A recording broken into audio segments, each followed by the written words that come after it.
اللہ تعالیٰ نے اہل ایمان کو خطاب فرمایا ہے، یا ایھا الذین آمنوا، اے ایمان والو۔ اب اس لفظ میں چاشنی بڑی ہے، اگر ہم تھوڑی سی توجہ کریں تو ایک عجیب سی حلاوت اور مٹھاس اس لفظ سے محسوس ہوتی ہے۔ علماء کرام نے فرمایا ہے کہ یہاں یہ جو اللہ تعالیٰ نے فرمایا ہے نا، اے ایمان والو، اس کی ایک وجہ یہ ہے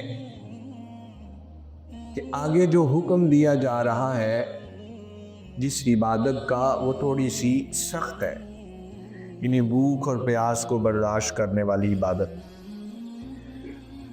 تو ہمارے ہاں بھی جب کسی بڑے لے چھوٹے سے کوئی مشقت والا کام لینا ہونا تو اسے پھر بڑے پیار سے بلاتا ہے۔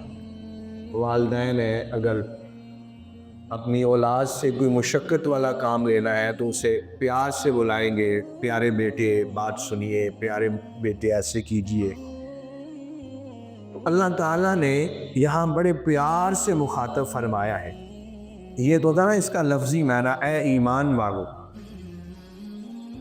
اب اس چاشنی کو حاصل کرنے کے لیے اگر اس انداز میں ترجمہ کیا جائے کہ اللہ فرما رہا ہے، یا ایھا الذین آمنوا، اے مجھے ماننے والو،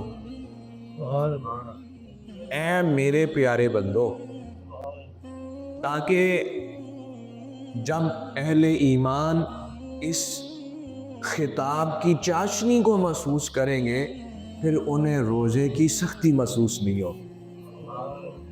جب مخلوق اپنے خالق سے، عابد اپنے معبود سے تعلق محبت کی طرف توجہ کرتا ہے، پھر اسے اس عبادت کی جو مشقت ہے اور سختی ہے وہ محسوس نہیں ہوتی۔